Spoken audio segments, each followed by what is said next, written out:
welcome to our minisodes on agents with our agent assistant, Alice Hoskyns. Thank you so much for joining us today, Alice. Oh, it's a pleasure. I'm very excited to be here. Thanks for having me. Yeah, it's lovely to meet you, Alice. Would you mind introducing yourselves to our listeners, please? Of course. So I'm Alice Hoskyns and I work with literary agent Sophie Lambert at C&W Agency, which some listeners might know as Conville and Walsh, as it was previously known, and it's part of the Curtis Brown Group. I joined C&W in January 2022 after a few years working in the theatre, film, TV and education industries, respectively, as a freelancer. And I'm so excited about these minisodes, and I know they're going to be so helpful to so many of our listeners and probably to us as well. So thank you. So without further ado, let's get cracking. Welcome to Minisode 6. Today we're talking about what happens when a manuscript doesn't sell. It's heartbreaking for the author and the agent. And I think a lot of authors worry that this could be the end of their career, and that could mean that they could be back where they started, and that the agent will drop them. I mean, do agents drop authors if a book doesn't sell? I wouldn't imagine an agent would drop an author like that if a book doesn't sell, and if they do that, then I think agenting is about a kind of like you want to be someone's agent for their whole career and their whole life, basically, and your whole life is sort of the goal, because I think the joy of that, the longevity of that relationship, is that you get to see an author go through so many different stages of their career, and books that maybe flopped or books that were huge successes, and that's kind of what a brilliant career looks like as an author, I think, is highs and lows. So I think that books don't sell more than people would care to admit. So you only ever really hear the success stories that make the bookseller or the bestseller lists. And the reality is that there are lots of projects that just don't sell the first time that they go out. And that playing the long game is sometimes the better option. Perhaps I shouldn't say this, but I'm going to. I have heard of agents who have dropped authors when their books haven't sold. I think it does happen. And I wonder if perhaps there are some agents, possibly, I mean, I wouldn't expect you to comment on this, but there possibly are agents who take on work hoping they'll sell it, but they're not really committed to that author. Whereas most agents, most good agents, they see something in the writer and they like their work. And if one book doesn't sell, they'll work with them on the next book and hope that that does. But I have heard that it doesn't. Yes, it's heartbreaking when that happens. Yeah, that's devastating. So cutthroat. Yes. Yeah.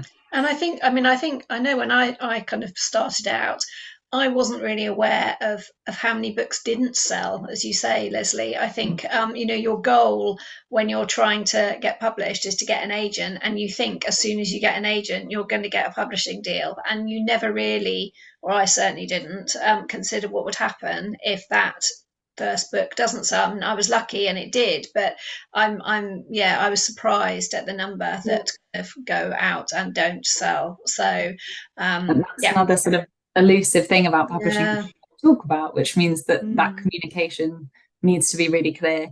And we'll always, when we're going out with the book, we have a list of editors, we have a kind of sub list, as we call it, the editors that it's going out to, and then what their responses have been, so that we can always share that with an author.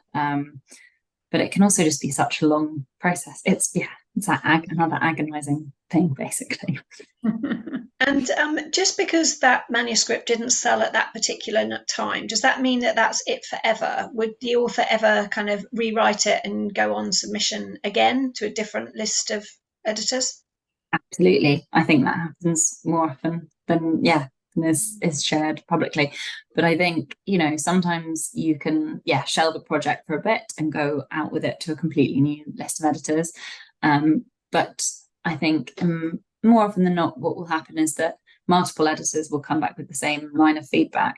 And when a pattern like that presents itself, then it's kind of really clear to an agent and to an author that there is something that could be tweaked here. And that, there's then the opportunity to go back and kind of rework that a little bit. And then you could always bring it back to that same list of editors if they've said, I'd love to see a reworked version of this, or, but I think sometimes, and I just can't imagine how awful this would be, but I think sometimes projects are sort of shelved completely.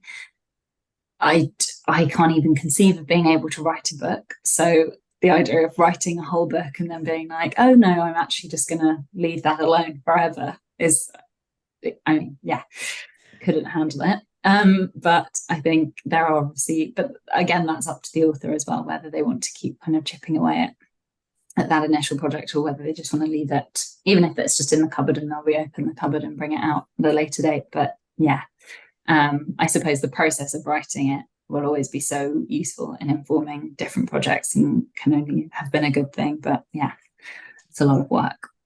I'm smiling because I have shelved a project that I will never ever open again, because I've just had so many people now give me the exact same feedback that like, yeah, it's not going to work. I'm like, okay, like I had to hear it so many times and I will never touch it again. Not ever. But it is really hard when books don't sell. What should an author do next? What kinds of questions should they be talking to their agents about at that stage? How do they pick themselves up? It's really tricky. I think you can't guarantee, of course, that it's not going to happen again. But I think if there is, like I say, like recurring feedback from multiple editors, multiple people, friends and trusted readers, then I think being able to be really responsive and adaptable and creative is the best thing you can really do in that instance. I also think you're allowed to grieve a project and to be sad that something hasn't worked out, and that's okay. Like, you know, to trust that that's not going to be the defining marker on your career, and that you know, it hasn't ruined anything. And you should have an agent who really kind of helps with your confidence and doesn't let that really crush you in the way I imagine it could. But I think then when you've sort of recovered from that grieving process, to start thinking creatively and to try as hard as you can to get excited about what's next, and to trust that there is something coming next. And I suppose that's a lot of that is surrounding themselves with other authors and writing groups and bouncing ideas off. I think creating teams around you is a good thing. That's all we've got time for in today's minisode. Thank you so much for answering all our questions, Alice, and join us next week, listeners, where we'll be asking all the other questions that you want to know.